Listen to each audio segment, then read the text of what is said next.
सभी को नमस्ते। आज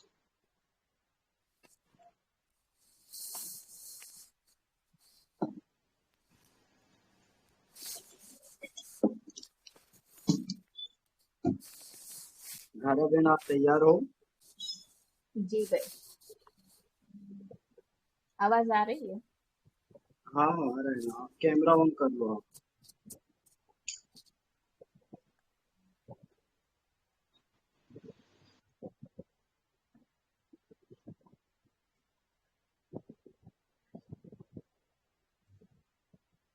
स्टार्ट करें भाई। जी। सो हमारे WHF ग्रुप में आपका शायद ये फर्स्ट सेशन होने वाला है ना? जी भाई। जी। सो धारा बहन का ये फर्स्ट सेशन होने वाला है और धारा बहन आज अपने ज्ञान की धारा बहाने वाली हैं और बहुत ही अच्छा सबको सीखने मिलेगा। सो धारा बहन का सभी वेलकम करेंगे और WHF ग्रुप की तरफ से धारा बहन बहन आपको वेलकम करता हूँ मैं। एंड थैंक यू भाई। होल ग्रुप आपका वेलकम करेंगे। सभी वेलकम करेंगे धारा बहन वेलकम का। मैम। वेलकम धारा थैंक बहन। यू। वेलकम धारा दी। Welcome ma'am. Thank you. Thank you.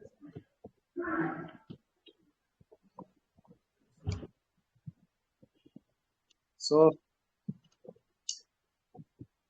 धारा बहन, ओवर टू यू। आप जी भाई। अपना केस जो है पहले नरेट कर देंगे और जी भाई। फिर उसके बाद हम लोग जो है केस आगे प्रोसीड करेंगे।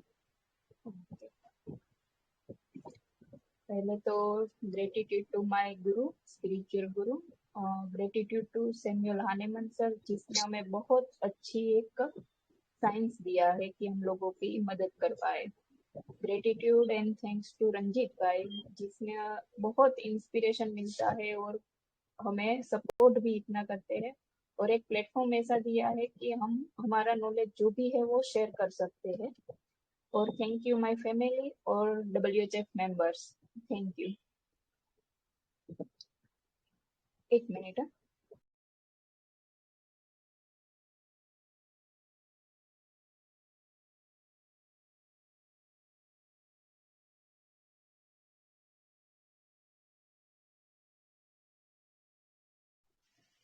सॉरी। एक केस है, 40 इयर्स ओल्ड मेल पेशेंट है। उसको कंप्लेंट में ट्रेमलिंग था, बोथ हैंड्स था और 3 to 4 इयर्स से था। पर्सपिरेशन था, लेकिन कैसा था कि सडन एनी टाइम हो जाता था और वो भी होता था 2 या 3 मिनट के लिए होता था। जब भी काम पे होते हैं तो एसी फुल होता है फिर भी पर्सपिरेशन हो जाता है। उसका कोई रीजन नहीं था, कभी भी हो जाता था। इसके लिए उन्होंने एक न्यूरो फिजिशियन को दिखाया और कुछ नहीं इम्प्रूवमेंट हुआ तो उसने मेडिसिन भी छोड़ दिया, आराम नहीं मिला तो छोड़ दिया। फिर मेरी फ्रेंड की जीजा जी थे तो उसने बात किया तो उसने बोला कि आप होम्योपैथी ट्राई करो, तो वो मेरे पास आए थे। मैंने पेशेंट से पूछा ऐसा क्या लगता है आपको, तो वो तुरंत बोले कि मेरे पापा को है तो मेरे को भी आ रहा है दिक्कत, इसलिए मुझे कुछ ऐसा टेंशन नहीं आ रहा है ज्यादा कि ट्रेमलिंग क्यों हो रहा है, मेरे पापा को भी है तो मेरे को भी आ रहा है। फिर मैंने और पूछा कि आप काम क्या करते हो, तो वो डायमंड में काम करते हैं, डायमंड वर्कर है।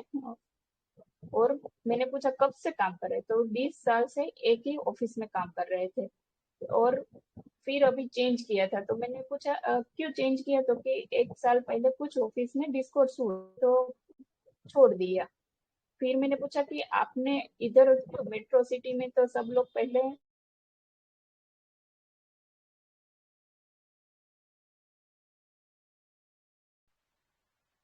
नहीं आपका किया। नेटवर्क, हाँ आ रहा है ना? ठीक है।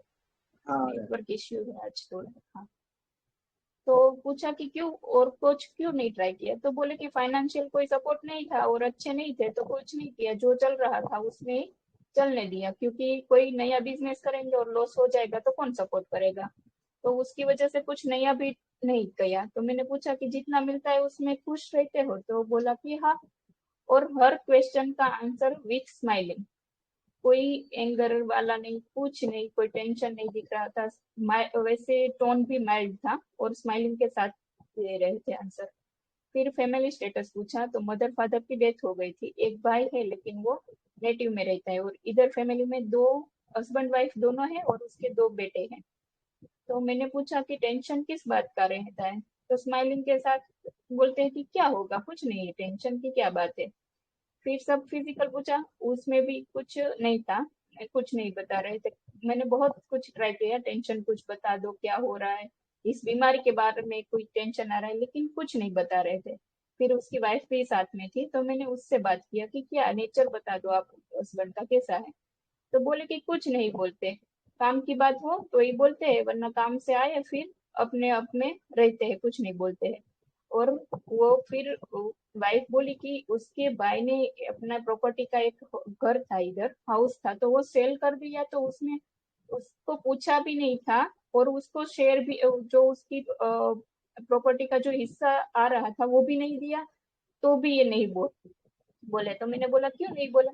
स्माइलिंग के साथ बोले क्या करें, बेच दिया तो बेच दिया, हम क्या करें, कुछ बोलने। मैंने पूछा कि आपने कुछ नहीं किया? तो कि नहीं, कुछ नहीं किया। वाइफ का कहना था कि गुस्सा कम आता है, लेकिन जब आता है ना तब ज्यादा आता है। और तब क्या करते हैं, तो के वॉल पे मारते हैं, अपने हाथ से वो मारते हैं। तो मैंने तो पूरा ये, फिर मैंने मेडिसिन पूरा फील पे ही दिया था। और मेडिसिन के बाद 200 में तो कोई चेंज नहीं आया था। फिर मैंने 1 M दिया था, फिर उसको इम्प्रूवमेंट होने लगा था। 6 महीने मेडिसिन चला था, फिर मैंने अभी बंद किया है। कल ही आए थे पेशेंट, उसकी बहन का केस चल रहा है। तो पूछा कि अब आ रहा है इश्यू? तो के नहीं, अब नहीं आ रहा है। पर्सपिरेशन का तो आ ही नहीं रहा, ट्रेमलिंग है लेकिन बहुत कम है। पहले क्या था कि खड़े खड़े जो डिश प्लेट, खाने की प्लेट भी नहीं पकड़ पा रहे थे, तो अब ऐसा नहीं है, अब पकड़ पाते हैं, ज्यादा दिक्कत नहीं है अब। कोई एनालिसिस देगा अपना?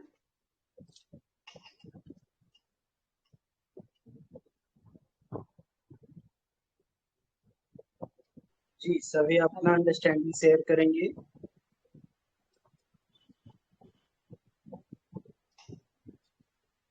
जिसको जो भी समझ में आ रहा है वो अपना शेयर करें।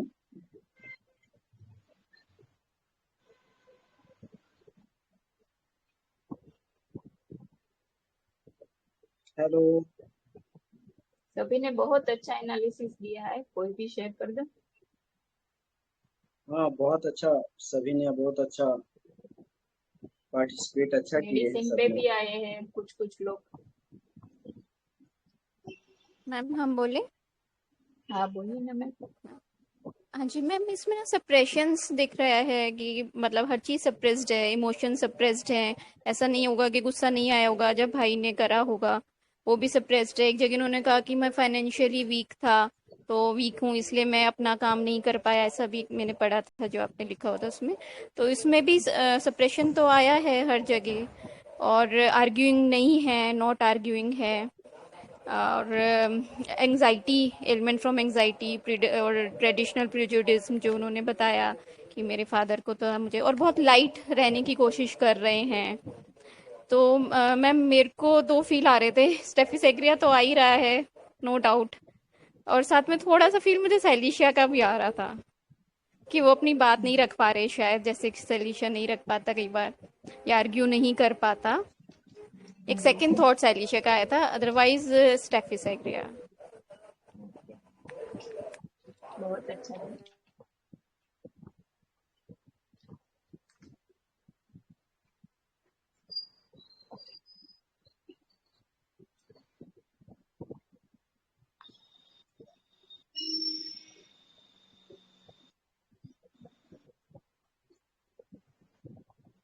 और कोई?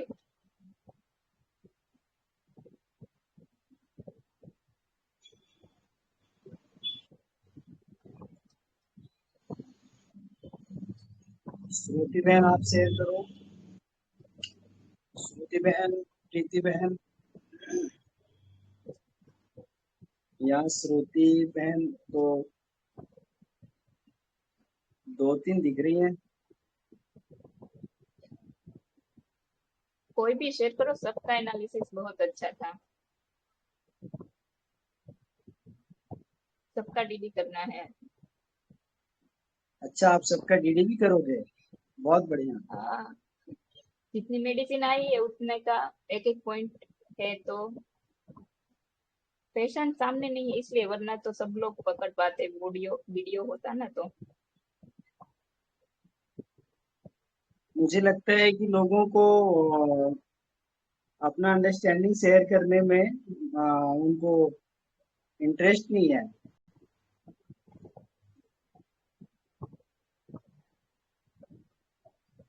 आप सभी अपना अंडरस्टैंडिंग शेयर करेंगे ना, तो उससे सबको सीखने मिलेगा ना। केस में आपने जो समझा ना, वो सभी शेयर मीनाक्षी करना दी, चाहिए। पुष्पा दी, सबका एनालिसिस अच्छा था।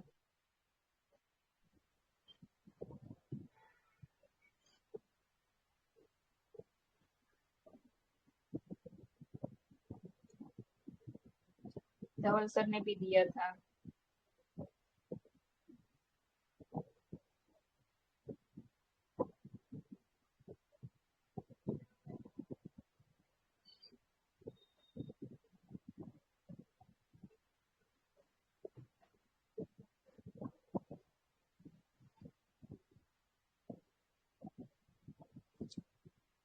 चलो, आप जो है ना, हाँ, आप केस को डिस्क्लोज कर दो, और ओके। पहले केस को जो है ना समझाते हुए बाद में फिर रेमेडी डिस्क्लोज करना। पहले केस की जो अंडरस्टैंडिंग है उसको आप बताइए कि जी, केस को आपने कैसे समझा, कैसे रेमेडी को डिफ्रेंशिएट किए, और बाद में फिर कैसे रेमेडी तक पहुंचे।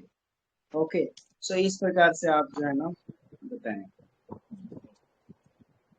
तो पहला क्या था कि पेशेंट को 3-4 साल से दिक्कत तो थी, लेकिन उसने क्या किया कि एक बार मेडिसिन लिया, फिर छोड़ दिया, कुछ नहीं किया, फिर अपने आप ही चलने दिया ऐसे वो भी मेडिसिन लिया था, 10 दिन का ही मेडिसिन लिया था, फिर कोई टेंशन नहीं, फिर पर्सपिरेशन बढ़ने लगा, थोड़ा थोड़ा बढ़ने लगा, तो बात किया होगा, तो मेरी फ्रेंड ने बोला कि आप जाके होम्योपैथिक लेके आओ। तो ये क्या था उसका, कि उसको कोई टेंशन ही नहीं था, वो उसका क्या था, फ्रिवुलस नेचर था उसका, कि उसको वो अपने आप में मैटर ही नहीं कर रहा था, जैसे चलता है चलने दो। और फिर क्या था, मैंने पूछा कि आपने 20 साल से काम कर रहे हो, एक ही जगह पे काम कर रहे हो, और एक ही बार कुछ डिस्काउंट हो जाता है तो आप क्या काम छोड़ देते हो, अच्छा वाला सैलरी होता है फिर भी आप छोड़ देते हो। तो वहां पे उसने छोड़ दिया, क्योंकि वहां पे फंस हो गया वो। ऐसा कुछ टेंशन नहीं लेना, लाइट वाला बंदा था ये, माइल्ड था, लाइट वाला बंदा था, कि कोई टेंशन नहीं लेना है अपनी जिंदगी में, अपने आराम से चलनी चाहिए, जैसे चलती है वैसे चलनी चाहिए। कुछ नया करेंगे तो टेंशन आ जाएगा, लोड आ जाएगा, तो वो टेंशन नहीं लेना चाहते थे। तो काम भी वैसे कर रहे थे, घर में भी वैसा था कि कुछ टेंशन नहीं लेना है, अपनी बीवी को सब कुछ छोड़ देते थे उनपे, कि तुम्हें जैसे करना है वैसे करो। और भाई ने भी अपने साथ ऐसा किया, तो उसको कुछ नहीं बोलने का, क्योंकि बोलेंगे तो क्या और झगड़ा करेंगे तो और टेंशन होगा, तो उसमें भी उसने छोड़ दिया। ये लाइट रहने वाला बंदा था, फ्रिवुलस था, लाइट रहने वाला बंदा था ये, किसी की बात में वो। इतना केस हुआ तो मैंने कितनी बार टेंशन पूछा, अपने उसके 2 सन है, एक 10th में था, उसका भी टेंशन नहीं, फाइनेंशियल इतने ज्यादा थे वो, इतने स्ट्रांग भी नहीं थे, फिर भी कोई टेंशन नहीं कि बच्चों का फ्यूचर क्या होगा, कि आगे का क्या होगा, कुछ टेंशन नहीं। और हर आंसर का जवाब स्माइलिंग के साथ, जब भी अभी भी आते हैं ना तो उसका स्माइलिंग उसके होता ही रहता है, कुछ भी बोले तो पहले स्माइलिंग करते हैं फिर बोलते हैं। और मैंने कितनी बार बोला कि कुछ बता दो, टेंशन बता दो, कुछ बताया नहीं, सिक्रेटिव थे। और हमें इसमें क्या था, हाइडिंग भी था, क्योंकि हाइडिंग में क्या लगता है, हमको लगता है कि कुछ तो है लेकिन बता नहीं रहे ये लोग। तो इस बंदे में क्या था, टेंशन था उनको, लेकिन वो स्माइलिंग के साथ बता ही नहीं रहे थे अपना, वो स्माइलिंग के साथ उसको ओवरलैप कर रहे थे, तो हाइडिंग भी था और स्माइलिंग भी था। और लाफिंग स्पीकिंग देन, हर बात में जब भी बोल रहे तब लाफ करना है, जब भी मुंह में से शब्द निकले उससे पहले उसका लाफ निकल रहा था, तो लाफिंग स्पीकिंग देन। तो ये लाइट रहने वाला बेलाडोना था। Light, frivolous, smiling, mild. बहुत बढ़िया। आपने डीडी कैसे किया बेलाडोना। बाकी रेमेडी से?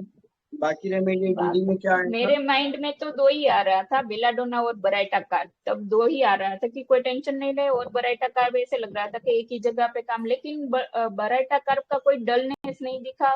और बराइटा कार क्या होता है, एक कोई भी चीज में वो इंटेलिजेंट होता है, लेकिन ये इतना इंटेलिजेंट भी नहीं था और इतने डल भी नहीं थे। जैसा चल रहा है वैसे लाइफ चलने दो अपने हिसाब से।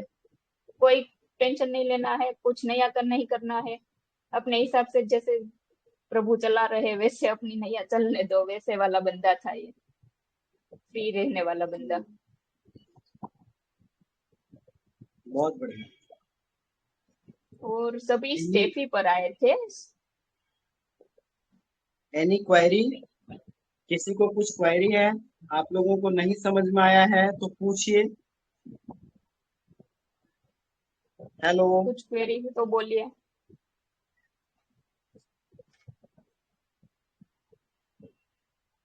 आज सब चाय पी के बिना आए हैं, चाय बिना भूल गए सब आज। मैम आपको उसको देख के लगा होगा कि वो लाइट है, एक्चुअली जैसे हम देख नहीं पा रहे ना तो हमें सप्रेस्ड लग रहा है, क्योंकि बेलेडोना वही की बात थोड़ा है। सा बॉडी लैंग्वेज होती है। हाँ, वही स्माइलिंग वाला था ना, इसलिए मैंने हाईलाइट किया था स्माइलिंग वाला। एक दो जगह पे स्माइलिंग कर रहा था, हर आंसर में वो स्माइलिंग कर रहा था। और स्टेफी का क्या होता है, सब स्टेफी पर आ रहे थे। स्टेफी नो डाउट होता है, लेकिन स्टेफी का हाव कैसे होता है, वो इतना थोड़ी ना स्माइलिंग करेगा केस देते वक्त। वो सीरियस होता है, उसकी डिग्निटी होती है ना। तो वो स्टेफी वाला बंदा सीरियस रहता है, इतनी स्माइलिंग के साथ कभी केस नहीं देगा हमें। तो हाउ से वो चेंज हो जाता है। एंगर इसमें भी था, लेकिन ये एंगर कैसा था, बिलाडोना का एंगर कैसा होता है, वो रेज में चला जाता है। एंगर नहीं होता है, वो रेज में बहुत ज्यादा करता है। रेज स्ट्राइकिंग विथ में जाता है बेलाडोना। ये जो दीवार पे मार रहा था ना, वो उसका स्ट्राइकिंग था रेज के टाइम वाला। और स्टेफी का तो डिग्निटी मुझे कहीं नहीं दिख रहा था, इसीलिए ऑडियो मैंने रिटर्न में डाला था, इसलिए थोड़ी दिक्कत आती है। वीडियो होता है तो आप लोग पकड़ ही पाते हैं। स्टेफी और बेलाडोना का हाव अलग हो जाता है। स्टेफी सीरियस बंदा रहता है, डिग्निटी वाला बंदा रहता है, तो इतना स्माइलिंग नहीं करेगा कभी भी। और ओपियम आ रहा था, ओपियम का कंटेंट दिखा, लेकिन ओपियम का फियर एक्स्ट्रावेगेंस कहीं पे भी नहीं दिखा। क्योंकि वरना इतना 3-4 साल से दिक्कत हो रही थी, तो ओपियम फिर फियर में जाता है कि आगे क्या होगा, आगे कुछ दिक्कत तो नहीं होगी ना। वो फियर एक्स्ट्रावेगेंस में जाता है। और किसी किसी के चार्ट में लाइको आ रहा था। तो लाइको वाला बंदा कैसा होता है, इगोटिज्म वाला होता है, पावर वाला बंदा होता है। तो इसमें तो वो कुछ इगोटिज्म तो दिख ही नहीं रहा था। और पावर भी इतना नहीं था, पावर होता तो अपनी बीबी के सामने इसकी नहीं चलती ना, वो बीबी ही ज्यादा बोल रही थी, ये तो कम बोले थे केस में। मुझे बीबी से ही सब कुछ निकालना था, वहीं से निकला सब कुछ हिस्ट्री। इसको 200 से तो कोई फर्क नहीं आया था, फिर मैंने 1M का 3 डोज दिया था, तो उसमें बहुत ज्यादा बेटर रहा था इनका। फिर अभी तो मैंने मेडिसिन भी बंद कर दी है। तो कल ही आए थे तो पूछा था कि बहुत अच्छा है, अभी कोई दिक्कत नहीं है। एक बार हुआ था, लेकिन उतना इंटेंसिटी में नहीं होता है अब, बहुत कम होता है।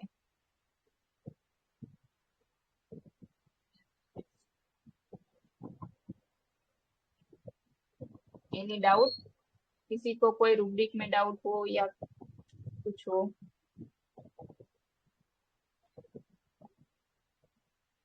सबको शायद समझ में आ चलो गया। चलो, आप लोगों की इच्छा हो तो मैं एक केस आप लोगों को बताऊं। बहुत ही अच्छा सा केस है। अभी हाल फिलहाल में ये एक डेंगू का केस आया था। स्वागत है सर, स्वागत है। भाई सबको इंटरेस्ट है तो मैं अभी आप लोगों को बताता हूँ केस। और एक डेंगू का केस है जिसमें वो एलोपैथी प्रैक्टिस करते हैं। और उनको 1 सप्ताह से फीवर चल रहा था। और पूरे शरीर में, पूरे बॉडी में उसका दर्द था। उसका पेन एवरी जॉइंट में हो रहा था। और वो दर्द से काफी परेशान थे। बाकी अदर कोई सिम्टम नहीं था। तो इसमें जो है, उनकी वाइफ होम्योपैथ डॉक्टर हैं और उनके हस्बैंड एलोपैथी करते हैं। देखो इस केस में जो है ना, सबको जो है ना पार्टिसिपेट करना पड़ेगा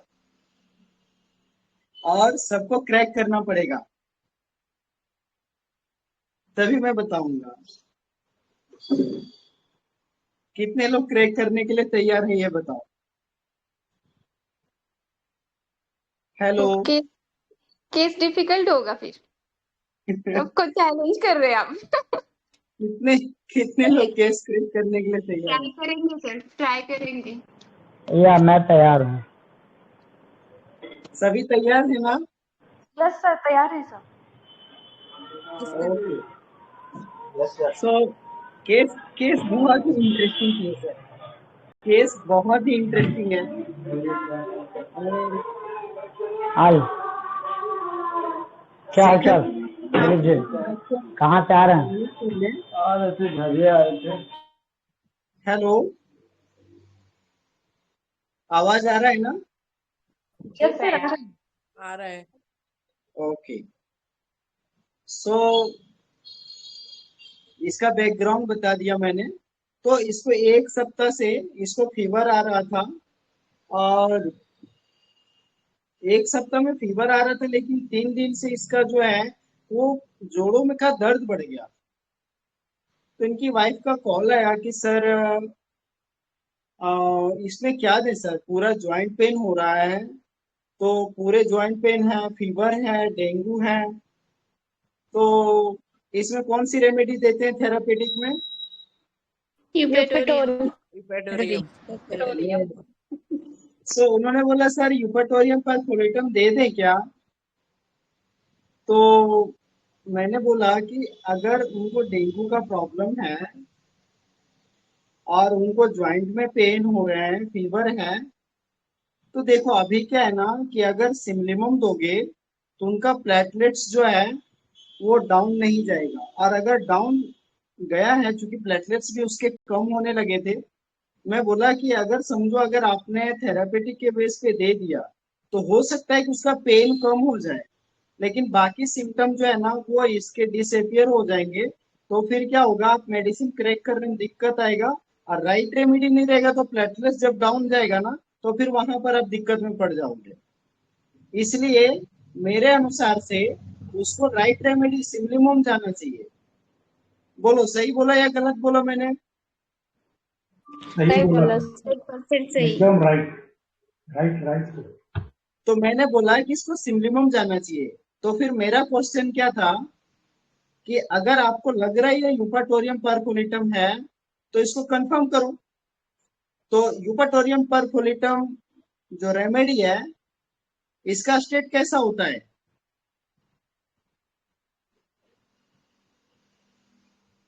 फीवर में इसका स्टेट कैसा होता है? Prostration, exhaust. यस, यूपाटोरियम परकुलेटम जो रेमेडी है ये बहुत ज्यादा प्रोस्ट्रेशन में होता है, बहुत हैवी वीकनेस फील करता है। वो 2 कदम भी चले, 2-4 कदम भी चले तो उसको वो बहुत ज्यादा डिस्टेंस फील होता है कि मैंने जैसे कितना।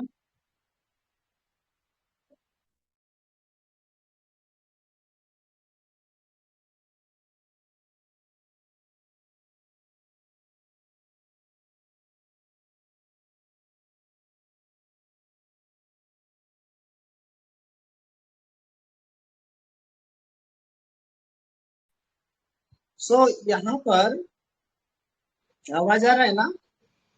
यहाँ पर यूपाटोरियम परकुलेटम के लिए मैंने पूछा कि आपके हस्बैंड को क्या बहुत ज्यादा वीकनेस फील हो रही है, क्या वो मॉर्निंग कर रहे हैं, क्या वो रेस्टलेस हैं, क्या वो चुपचाप रहना पसंद कर रहे हैं या बात करना पसंद कर रहे हैं। सो इन चीजों को मैंने पूछा। तो इन सभी चीजों में उनका उत्तर था नहीं। तो मैंने बोला ये यूपाटोरियम परकुलेटम नहीं है, आप इसको नहीं दीजिए।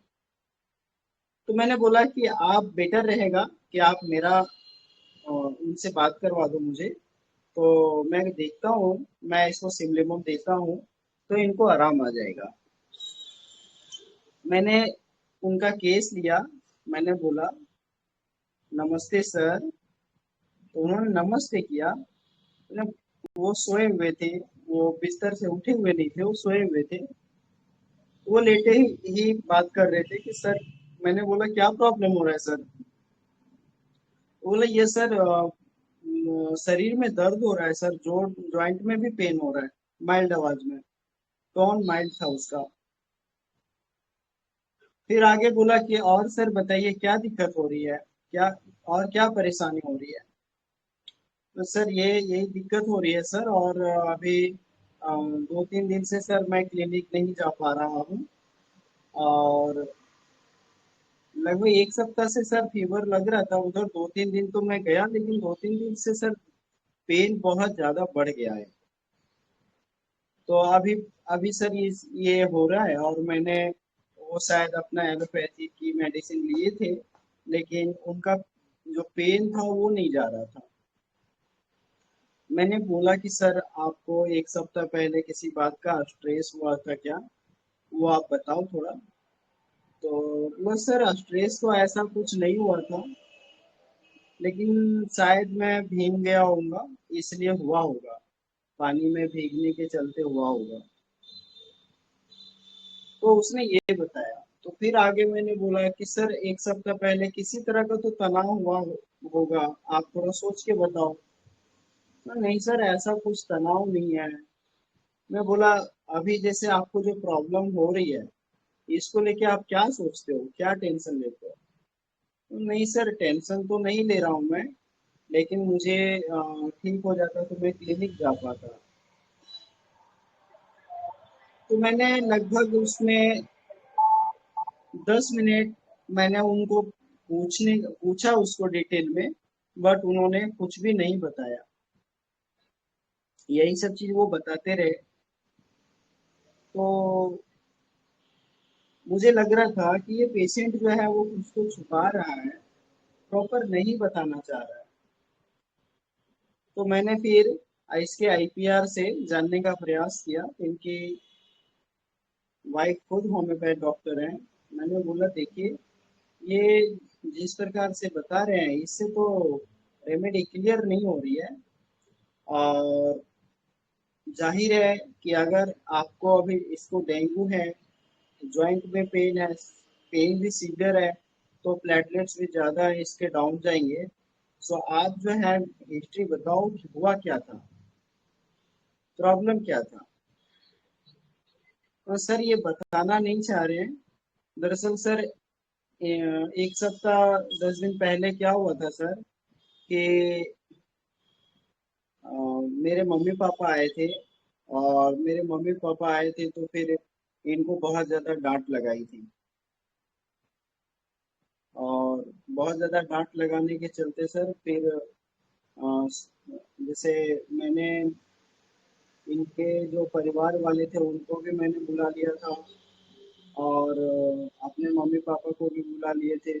मतलब जो भी हमारे फैमिली थे उनको मैंने बुला लिया था, 8-10 लोगों को, ताकि इनको थोड़ा समझाए। तो क्या समझाए, मतलब क्या दिक्कत हुई थी? ये देखो सर, मुझे सब कुछ अकेले मैनेज करना पड़ता है, अकेले हैंडल करना पड़ता है, और ये सब कुछ ठीक करते हैं सर, लेकिन क्या होता है सर, अब 2 बच्चे हैं तो बच्चों को संभालो, घर संभालो, फिर क्लिनिक संभालो। इनका कहना रहता है कि तू ही सब कुछ संभालो। अरे सर, मैं अकेले कितना संभालूंगी ना सर, मैं अकेले कितना संभालूंगी? इनको तो देखना चाहिए ना सर। अब ये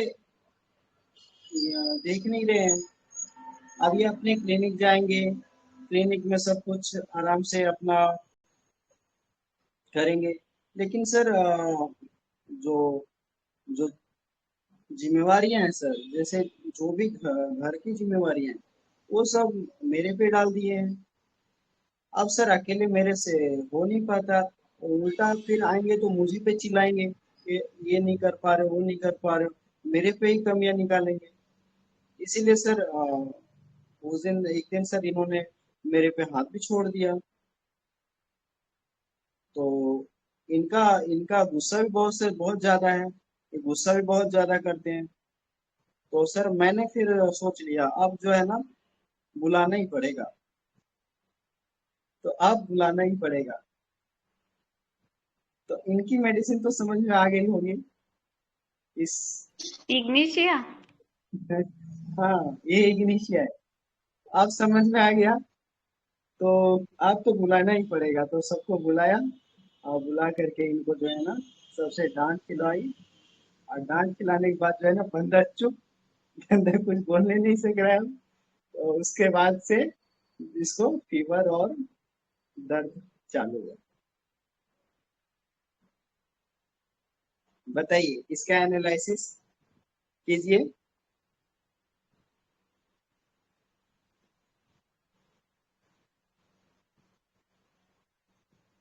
जी मीनाक्षी बहन बोलिए। एक ही समझ में आया अभी तक, एलिमेंट्स फ्रॉम रिक्वायरमेंट हो सकता है। और देखती हूँ सर, 1 मिनट देखती हूँ। सर मैं बताऊं सर? हाँ सर, आप म्यूट। जी जी बताइए। Elements from honour wounded. Okay, सबने सबने मिलके इसकी कुटाई कर दी, ये ध्यान में रखना। ओके मीनाक्षी बहन आप ये ध्यान में रखना, सबने मिलके इसकी कुटाई करी है। जी सर। लेकिन और वो भी किसने करी है, जिसने सुनने जो इग्निशिया थी, मतलब जो फ्लावर थी, अब वो अनमैरिड बन गई है।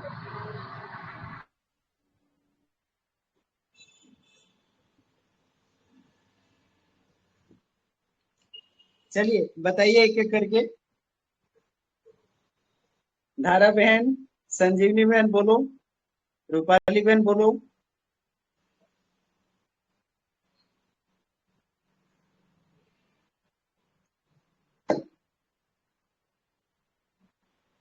समाधि। सिक्रेटिव बंदा तो है, सिक्रेटिव है।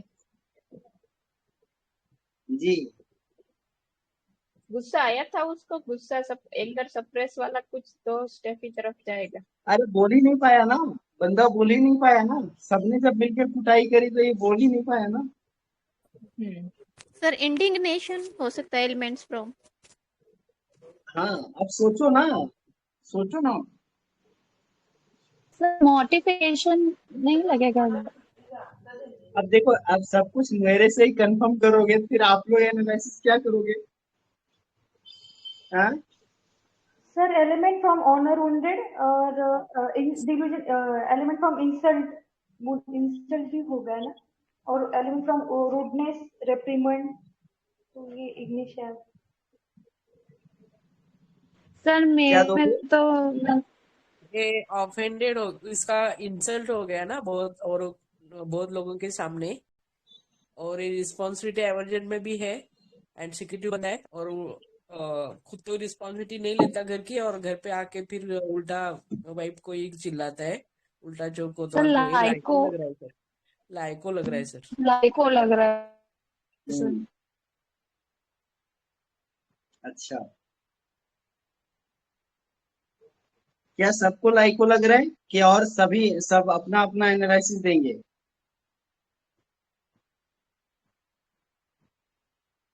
सर मैंने डाला है elements from modification secretive and responsibility aversion to.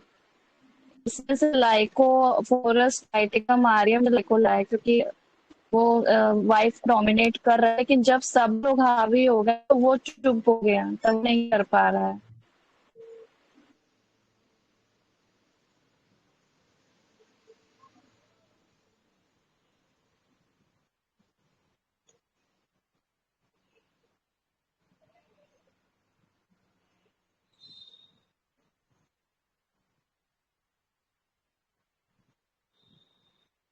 मैंने बोला था ना कि सबको क्रैक करना पड़ेगा,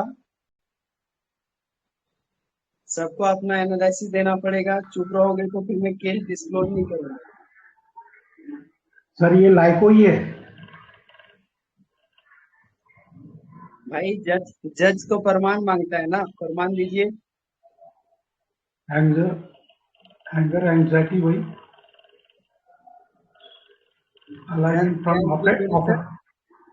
रूब्रिक क्या बोले sir? Alignment from anger anxiety वही अच्छा। Alignment from offended being responsibility aversion to और सिक्रेटिव। ओके। ये लाइको ही है।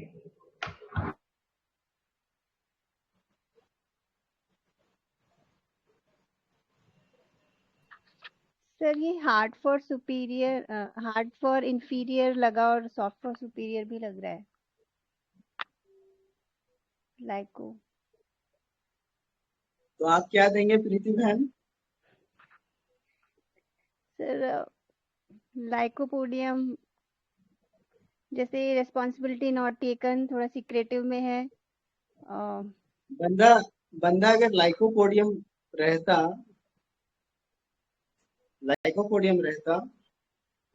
तो क्या, लाइकोपोडियम जब रहता है ना, और तो जब इसके प्रति जब मीटिंग बैठाई जाएगी या लोगों को बुलाया जाएगा, राइट, जी तो लाइकोपोडियम बच के निकलना जानता है। लाइकोपोडियम बहुत ज्यादा manipulative, hypocrisy and diplomatic personality है। प्रीति बहन ध्यान दो ये। Yes sir, yes sir. So lycopodium वो ऑलवेज क्या मैनिपुलेट कर करता है लेगा। ना, हाँ, वो ब्लेम दूसरों पे डाल देगा।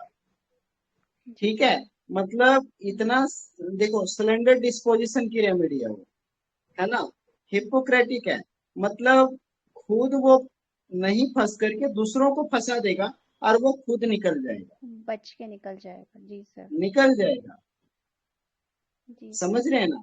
सो लाइकोपोडियम इस तरह की पर्सनैलिटी है, वो जालसाज करने में माहिर है। जी सर। बोलो मैं सही बोल रहा हूँ या गलत बोल रहा हूँ? सही, सही है सर, बिल्कुल सही है।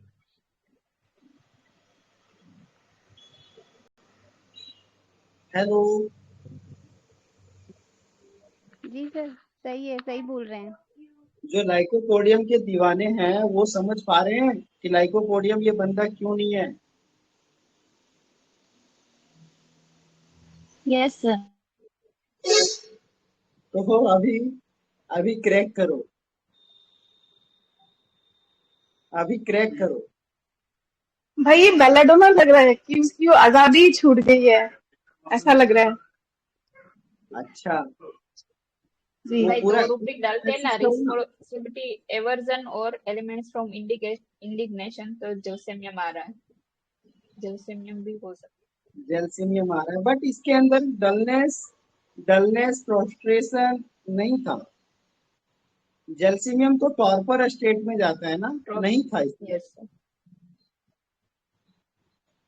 हाँ श्रुति बहन, आप पूरा एनालिसिस करो ना केस का। आप जब तक भाई पूरा वो एनालिसिस जी नहीं करोगे ना, तब तक मेडिसिन कंफर्म नहीं होगी ना। जी भाई, वो एक्चुअली मैं बाहर थी तो इसीलिए वो उसको रिपोर्ट्रेज नहीं कर पाई, लेकिन मेरे को जो फील आया ना भाई कि वो लिबर्टी चाहता था ना, पहले कुछ नहीं करता था, सारा बीबी पे डाल दिया पूरा लिबर्टी में, अभी सबने मिलके उसकी वो लिबर्टी को रोक दिया है। मेरे को वो फील आया कि उसकी फ्रीडम जा रही है, तो उस करके उसको प्रॉब्लम आ रही है। मेरे को ये फील आया था भाई, उसको वही जॉइंट पेन्स भी आ रही है। जी जी ठीक सोच रहे हो आप, लेकिन आपको थोड़ा सा और इसको जो है ना अच्छे से एनालिसिस करना पड़ेगा, रिफाइन करना पड़ेगा। आप बहुत अच्छा सोच रहे हो आप। जी भाई। सर इसमें सीज्ड फीलिंग आ रही है, मैं पूछना चाह रही सीज हूँ। जी फीलिंग आपको क्यों आ रही है? अरे भाई सब लोग आओ ना, ये तो ऐसा लग रहा है 3-4 लोग ही जो केवल अपना अंडरस्टैंडिंग दे रहे हैं, बाकी लोग कहाँ?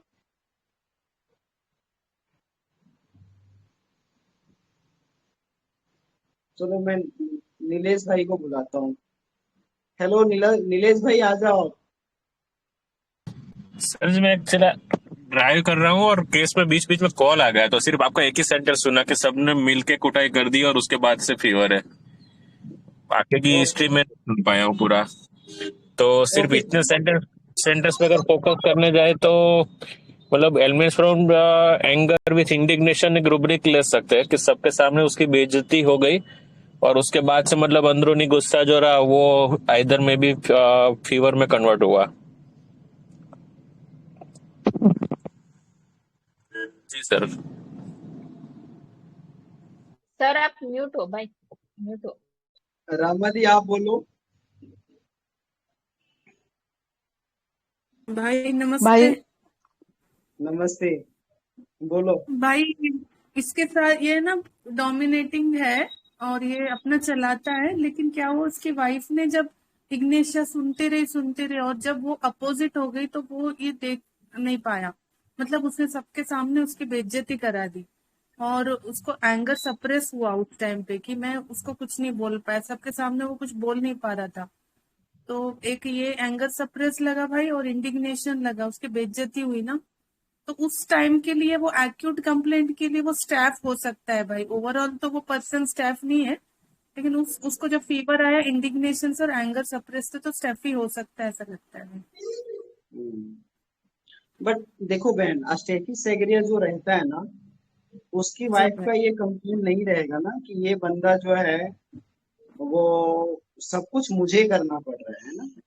हाँ हाँ staphysagria is very caring remedy, sensitive to moral impression. कितना केयरिंग है ना, केयरिंग नेचर उसमें कितना ज्यादा है कि हमेशा उसके मन में डर रहता है कि जो मेरे बच्चे हैं उसको मैं कैसे ग्रोथ दूंगा, मैं जी उसको जी आगे बढ़ा पाऊंगा कि नहीं बढ़ा पाऊंगा। उसके अंदर एक डर रहता है, इसके चलते वो कितना ऑनेस्टी से ड्यूटी में जाता है, कितना प्रॉपर उसमें आता है ना। तो उस बंदे को तो ये कंप्लेन नहीं आएगा। भाई मैं फिर से सोचती हूँ। भाई मैं बोलूं। हेलो। ये यस यस इनका है ना, सुशांत जी, बिल्कुल। हाँ इनका क्या हुआ, सबके सामने जो इंसल्ट करा गया ना, इससे इनका एलिमेंट स्टार्ट हुआ है। तो एलिमेंट फ्रॉम मॉर्टिफिकेशन लिया और एंड उन्होंने एंगर उनका सप्रेस कर दिया, तो एलिमेंट फ्रॉम एंगर सप्रेस। और एलिमेंट फ्रॉम ऑफेंडेड बीइंग भी है, लेकिन कवर्ड आइज भी थे कि वो कुछ नहीं तभी बोल पाए ना। और वैसे तो by nature he is very reserve person, तो इसके एलिमेंट तो मॉर्टिफिकेशन एंड एंगर सप्रेस से आए ना, तो कोलोसेंट लग रहा है भाई इसमें। बट कॉलोसिन पर्सनैलिटी से जब मैं बात करता तो कैसा था उसका रिएक्शन, उसका एडेप्टेशन कैसा रहता है? अब्रप्ट, हार्श, एंगर, इरिटेबल, है ना। इस केस में ये सब कुछ मिसिंग था। Okay okay okay. Hello sir. Sir मुझे एक रूब्रिक है, anxiety when anything is expected of him, उसमें आर्सेनिक और लैकी है। आर्सेनिक है क्या ये बंदा? बट सुरेखा बहन, आरसीपी की is very responsibility, family oriented remedy ना। उसको तो इनसिक्योरिटी है, उसको तो तो इनसिक्योरिटी है। उससे तो उसका जो फैमिली जो कंप्लेन कर रहा है, ये कंप्लेन उसका फैमिली नहीं करेगा। ओके, क्यों नहीं करेगा? एंजाइटी चिल्ड्रन अबाउट ही, एंजाइटी फैमिली अबाउट ही, है ना। इनसिक्योरिटी लाइन की रेमेडी है। सो ये तो भाई घर मैन ऑफ द हाउस है ना, लेकिन इसके मैन ऑफ द हाउस तो इसकी वाइफ बनी हुई है। Okay okay sir. Yes, no arsenic.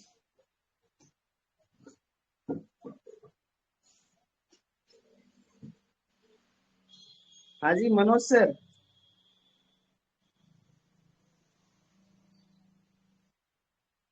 Manoj sir,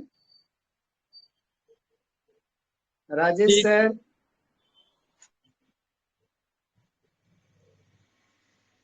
बोलिए सर। सर। सर मैं केस पूरी सुन नहीं पाया ओके, हूँ नो सर, प्रॉब्लम सर, बीच नो में कॉल प्रॉब्लम। आ गई थी, पूरा केस कट। अभी अभी कौन बोलेंगे?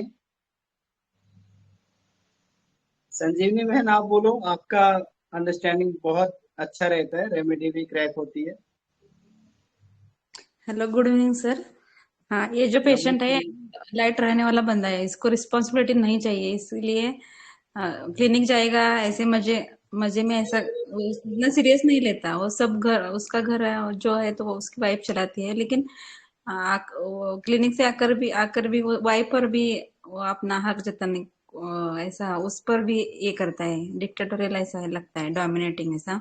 लेकिन इग्नेशिया वो लेडी, डॉक्टर लेडी ने उसको जब उसके माता पिता और इसके माता पिता सब ने मिलके इसकी कुटाई की, तो इसको इंसल्टेड फील तो हुआ है, लेकिन मुझे लगा ज्यादा तो ये फेनिंग कर रहा है, नहीं तो इतना फीवर है ये फिर भी उसको नहीं ऐसा नहीं। फीवर था, डेंगू पॉजिटिव आया है, प्लेटलेट्स कम हो रहे हैं, दर्द है, तो फेनिंग नहीं है। नहीं कर हाँ, इसको इंसल्ट फील ज्यादा हो रहा। गया एक चीज मैं आपको हिंट दूं, इसकी वाइफ ने एक बात बोली, एक चीज छूट गया है, वो मैं बोल देता हूँ, शायद इससे आप लोगों को क्लियर हो जाए। देखो ये बंदा भले ही ये वाइफ इसको बोल दे या ये वाइफ से बहस कर ले, लेकिन एक दो दिन तक वो रहता है, बाद में वो फिर भूल जाते हैं। मतलब बहुत लॉन्ग टाइम तक ये जो है ना वो उस चीजों को खींचता नहीं है। ओके, सो यहाँ पर आप लोग ये ध्यान में रखना, मतलब ये लॉन्ग टाइम बातों को पकड़ के नहीं चलता है। यानी लाइट है बंदा। ऐसा नहीं है, मतलब केवल केवल लाइट नहीं सोच सकते। मतलब अभी ऐसा सोचोगे ना तो फिर बहुत सारी ऐसी रेमेडी है ना जो गरेज पालती है, बट वो भी लाइट रेमेडी है। जैसे नेट्राम्यूर कितना गरेज मन में पाल के रखता है ना, बहुत ज्यादा पाल के रखता है, बट लाइट रेमेडी है। सो इससे आप नहीं समझ सकते। मतलब ये उन पुरानी बातों को पकड़ के नहीं रखते, इसमें छोड़ने की या छोड़ करके चलने की ताकत है, हिम्मत है इसमें।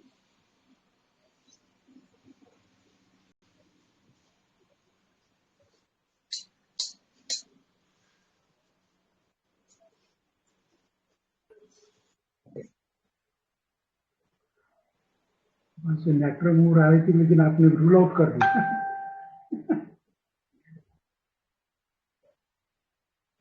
कितना सेक्रेटिव है सर, आप देखो ना सर, 10 मिनट तक मैंने इससे केस लिया सर, लेकिन 10 मिनट तक सर इन्होंने कुछ बोला नहीं सर, कुछ बताया नहीं।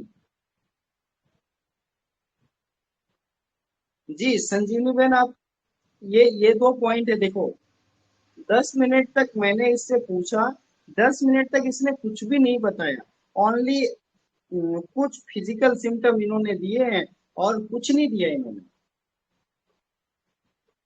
संजीवनी बहन, अब क्या रेमेडी होगी आपकी? मुझे तो ज्यादातर बेलाडोना ही लगता है सर, उसको लाइट रहना है, लेकिन उसको सबने ये किया तो फिर उसको प्रॉब्लम आ गए हैं, ऐसा मुझे लगता है। ओके, सो आप बेलाडोना सोच रहे हो, है ना?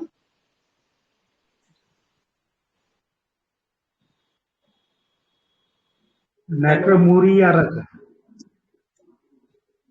ओके, नेट्रामूरी नहीं तो नेट्राम्यूर जो है ना वो बातों को रखता है, ये बातों को नहीं रखता है सर, ये छोड़ लेकिन देता है। लाइट, लेकिन नेट्रामूर लाइट भी होता है सर।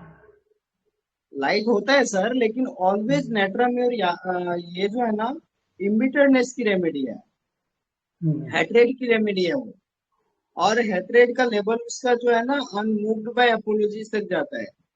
तो इतना बड़ा इंसल्ट लेकर के जो है ना वो इजीली छोड़ेगा नहीं वो। और नेट्राम्यूर तो डिग्निफाइड रेमेडी है, सो यहाँ पर डिग्निटी वाली भी बात नहीं थी। सिर्फ फास्फोरस भी बहुत केयरिंग रेमेडी है, रिस्पॉन्सिबिलिटी वाली रेमेडी है। ये रिस्पॉन्सिबिलिटी नहीं लेता, ये रेमेडी जो है ना रिस्पॉन्सिबिलिटी नहीं लेता। अगर रिस्पॉन्सिबिलिटी लेता तो ये तो बात ही नहीं आती ना। ये तो रिस्पॉन्सिबिलिटी छोड़ देता है, दूसरे के कंधे पे डाल देता है।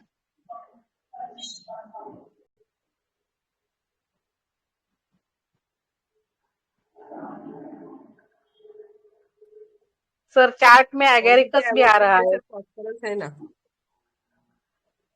रिस्पॉन्सिबिलिटी एवर्जन में है फॉस। भाई ओपीएम है क्या? सिक्रेटिव तो ओपीएम भी रहता है।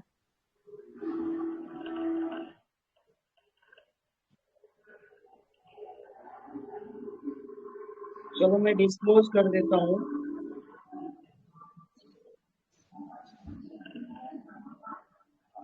रंजीत, तो जर्मेटालिकम तो नहीं ना? Elements of anger, indignation and secretive. केवल 2 रुब्रिक से नहीं जा सकते सर। जर्मेनियम नेट is powerful and powerless remedy.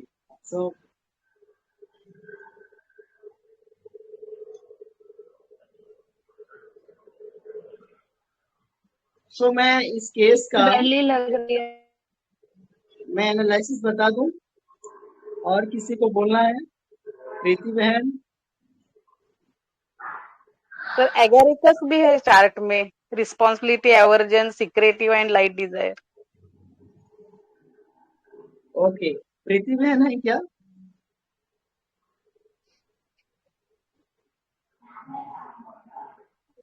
चलो मैं डिस्क्लोज करता हूँ, ठीक है। तो ये पर्सनैलिटी, जब मैंने इसको 10 मिनट तक इसको खंगालने का प्रयास किया, बट इसके अंदर से एक ही चीज थी कि सर मुझे बहुत ज्यादा प्रॉब्लम नहीं है, ये दर्द है सर, और दर्द जो है बहुत ज्यादा 3 दिन से बढ़ गया है, ठीक है, ये दर्द ज्यादा है। तो इसकी वाइफ ने बोला कि ये रेस्टलेस भी नहीं है, मॉर्निंग भी नहीं कर रहे हैं, बस फीवर है, लेटे हुए हैं, 3 दिन तो क्लिनिक गए, अभी ये क्लिनिक नहीं गए, तो ये दर्द ज्यादा बता रहे हैं, ठीक है। तो यहाँ पर जब मैंने इतना केस लिया तो मुझे ये समझ में आ गया कि बंदा सेक्रेटिव तो है, बंदे ने कुछ बताया नहीं है।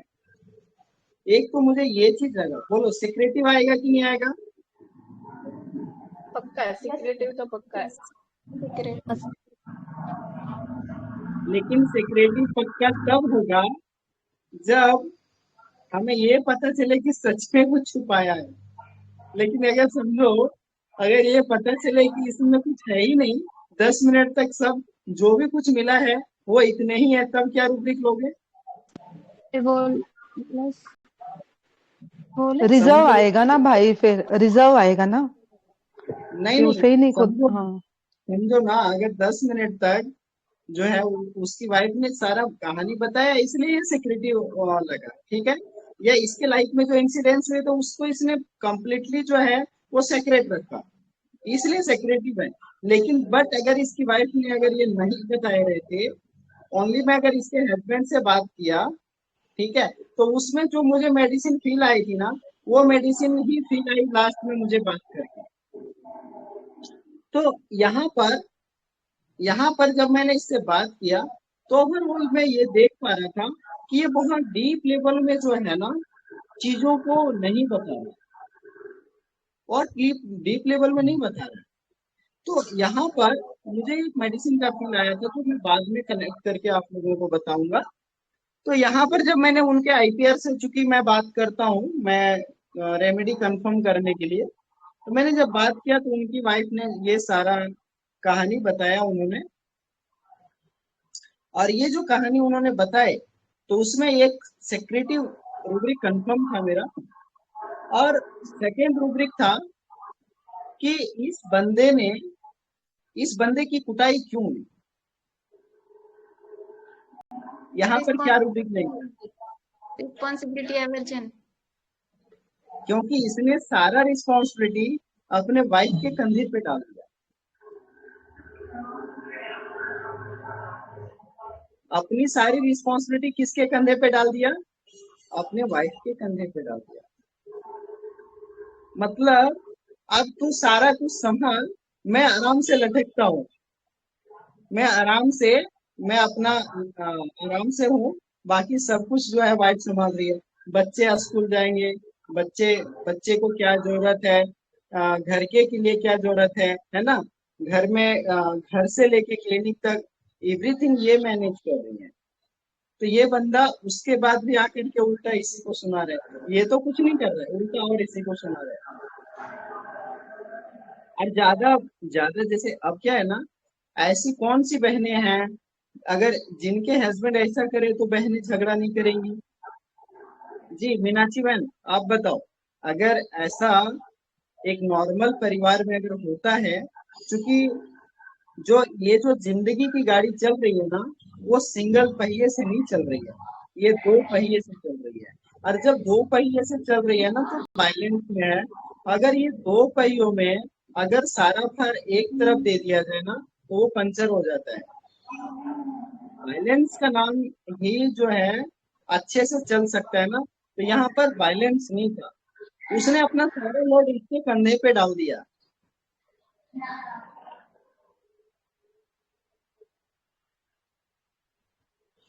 ठीक है, तो ये सारा जो भार उसके डाल दिया, इसीलिए वाइफ जो है ना फ्रस्ट्रेट हुई, गुस्सा हुई उस पे। और वो जब गुस्सा हुई, तब गुस्सा हुई जब इसके हस्बैंड ने इतना करने के बाद भी जो है ना उनको स्लैप किया, उनको गुस्सा आया, उनको बोल दिया, डांट दिया। तो ये एंगर वायलेंट की रेमेडी है, डिक्टेटोरियल रेमेडी है। ठीक है, हेलो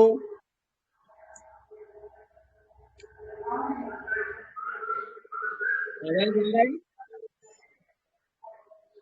आ रही सर। आवाज आ रहा है? सर जी आवाज आ रहा है क्या? आ रहा है। ओके, तो ये एंगर वायलेंट है और ये डिक्टेटोरियल की रेमेडी है, कंफर्म? यस। और नेक्स्ट क्या हम सोचेंगे कि इसने क्या है ना, रिस्पॉन्सिबिलिटी नहीं लेना है इसको रिस्पॉन्सिबिलिटी नहीं लेना, इसने सारी रिस्पॉन्सिबिलिटी अपनी वाइफ के कंधे पे डाल रखी है।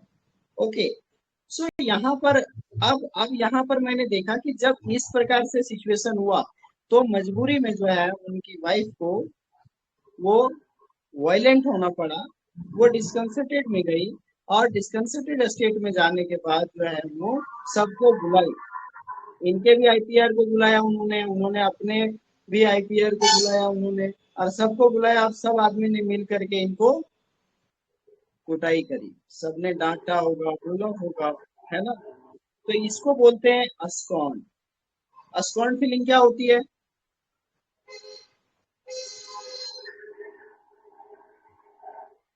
अस्कॉन फीलिंग क्या होती है, कौन बताइए? मीनाक्षी जी आप ही बोलो, अस्कॉन क्या होता है? तिरस्कार करना, तिरस्कार। तो फिर तो आपके पास हेलो मनप्रीत सर, तिरस्कार करना, तिरस्कार। सर आपके पास रिपर्टरी में एक और रूब्रिक है, एलिमेंट्स फ्रॉम रिजेक्शन। तो फिर सर एलिमेंट्स फ्रॉम अस्कॉन being and elements from rejection, दोनों का डीडी कैसे करेंगे आप? रिजेक्शन का मतलब भी तिरस्कार करना होता है, रिजेक्ट करना।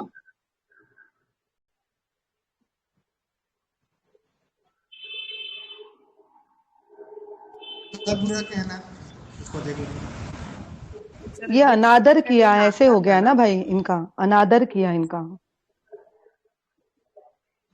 जी सुरेखा बहन आप कुछ बोलना चाह रहे हैं? सर रिजेक्टेड यानी नाकारना ना।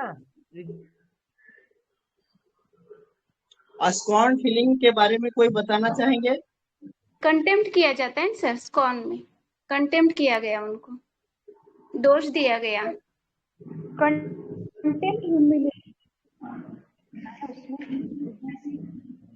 ओके, रामा जी आप बोलो।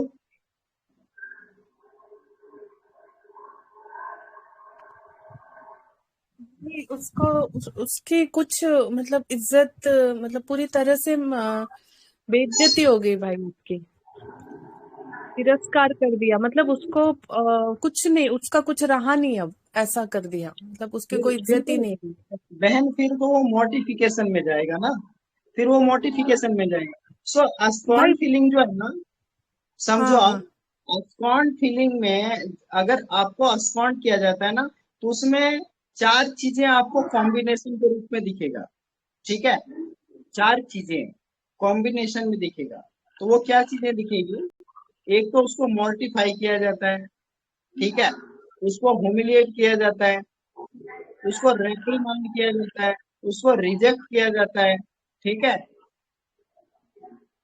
ये जो चीजें है ना, कि उसको डांटा जा रहा है, बोला जा रहा है ना, उसको तिरस्कृत किया जा रहा है, उसको अपमानित किया जा रहा है। ठीक है, तो जैसे आप एक कुत्ते को कैसे ट्रीट करते हो ना, वैसे ट्रीट किया जाता है। तो जब उस तरह का जो बिहेवियर जब उसके साथ किया जाता है ना, तो वो अस्कॉन्ड फीलिंग होता है। मैं ऐसे समझाऊं तो जब ये कॉम्बिनेशन के रूप में जब दिखे ना, तो फिर यहाँ अस्कॉन्ड लेना, एलिमेंट्स फ्रॉम बीइंग अस्कॉन्ड। तो यहाँ पर इसके आईपीआर ने क्या किया ना, इसको डांटा भी, बोला भी, सबने इसको जो है अपमानित भी किया होगा। इसको एक साथ कई लोगों ने घेर के इस पे वार किया ना, तो यहाँ पर वो काफी मोटिफाई हो गया, और इसको जो डांटा गया, बोला गया, इसको इस तरह का जो बिहेवियर हुआ ना, ये अस्कॉन्ड हुआ, इसको जो ह्यूमिलिएट किया गया। तो elements from mortification, elements from humiliation, ये सारा चीज आ जाएगा इसमें, एलिमेंट्स फ्रॉम बीइंग अस्कॉन्ड, है ना। तो अब क्या हुआ, जब इस तरह हुआ ना, बंदा वहां पर कुछ बोल नहीं पाया। क्यों नहीं बोल पाया? क्योंकि इसको पता है गलती तो मेरी है, गलती तो मेरी है। तो इसलिए उसने कुछ बोला नहीं, और वहां वो चुपचाप सुन लिया।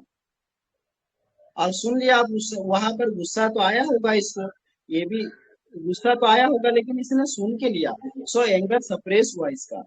गुस्सा आया होगा, लेकिन एंगर सप्रेस हुआ। सो एलिमेंट्स फ्रॉम एंगर सप्रेस। ठीक है, तो यहाँ पर उसके बाद ये बीमार पड़ा। उसके बाद ये बीमार पड़ा। 3 दिन तक तो ये क्लिनिक जाता रहा, लेकिन 3 दिन के बाद इसका दर्द बढ़ गया। तो अभी ये सारे रूब्रिक लो, क्या रेमेडी आती है बोलो?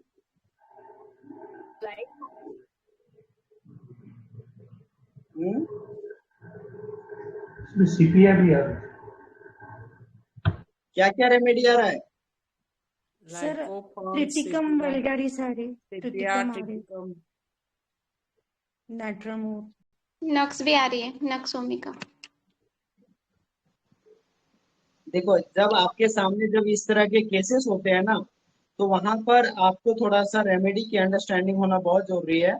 ये सारा चीज मैं देख रहा था, मेरे सामने लाइकोपोडियम था, फास्फोरस आ रही है, बेलाडोना आ रही है, सीपिया आ रही है, नक्स आ रही है, ऑरोमेट आ रहा है, नेट्रम्यूर आ रहा है, वेरेट्रम आ रहा है।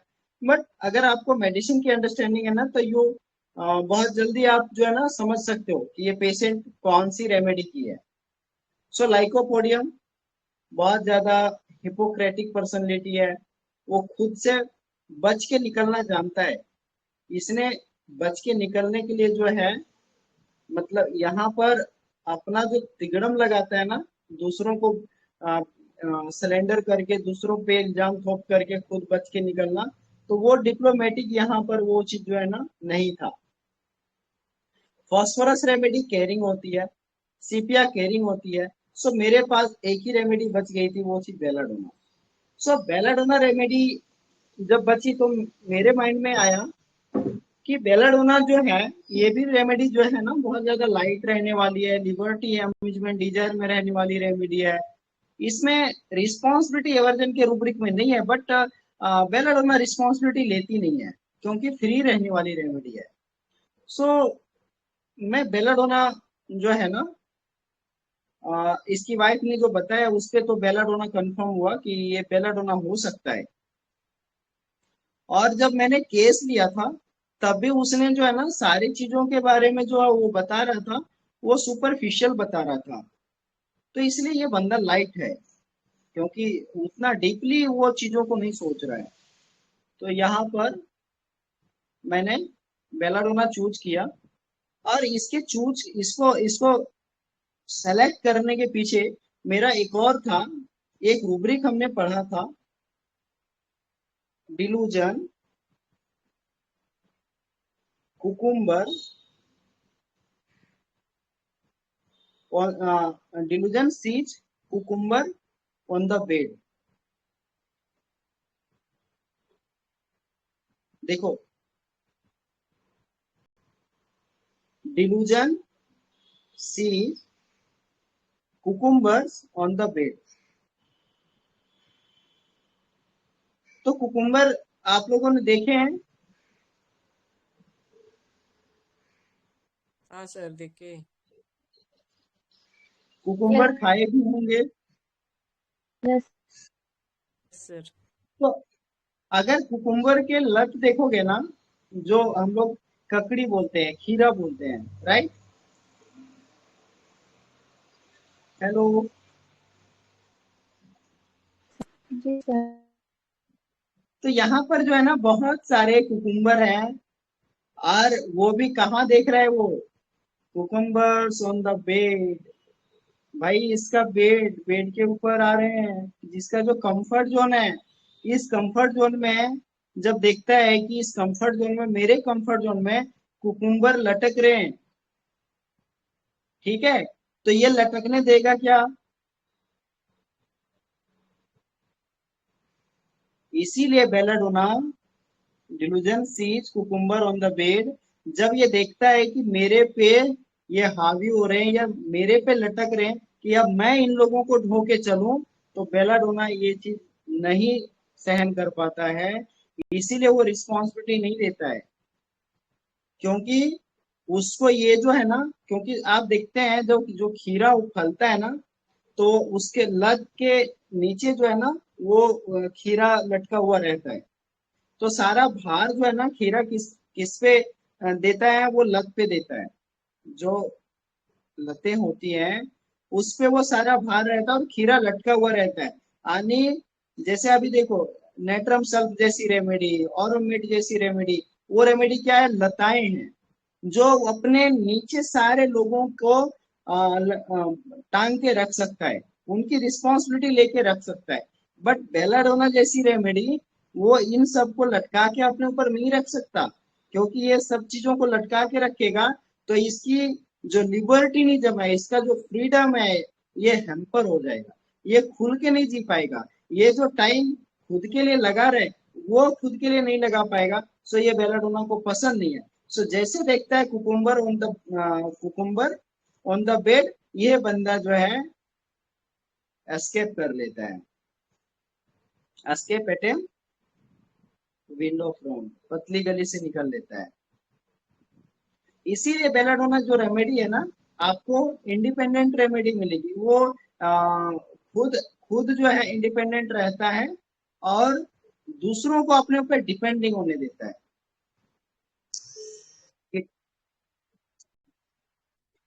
कोई भी व्यक्ति अगर इस पे डिपेंड होना चाहे तो बेलाडोना अपने ऊपर डिपेंड नहीं होने देगा, उसको हटा देगा, उसको साइड कर देगा।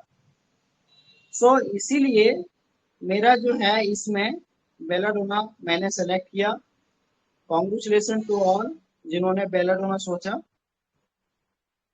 और बेलाडोना 1 का डोज दिया मैंने इनको, वाटर डोज दिया, और उसके बाद इसके पेन जो है वो सबसाइड हो गए और इनका प्लेटलेट्स बढ़ गया, फीवर दूसरे दिन से ही आना बंद हो गया और पेशेंट अभी बिल्कुल नॉर्मल हो गया। कैसा लगा केस आप लोगों को? थैंक यू सर, बहुत अच्छा केस। बहुत बढ़िया, बहुत या बढ़िया। भाई। सो धारा दी, आपका केस भी बहुत बढ़िया था, और आपके केस जब मैंने देखा बेलाडोना का इतना अच्छा केस तो मुझे भी याद आया, तो मुझे भी लगा मैं शेयर करता हूँ। सो ये बेलाडोना का, हाँ, बहुत अच्छा केस था ये। ओके, धन्यवाद आप सभी को, सबने बहुत थैंक यू अच्छे सर, से थैंक यू, पार्टिसिपेट किए। थैंक यू भाई, थैंक यू। बहुत बहुत आभार। मैंने 1M के डोज देने के बाद फिर इनको जो है ना 10M का भी डोज दिलाया था।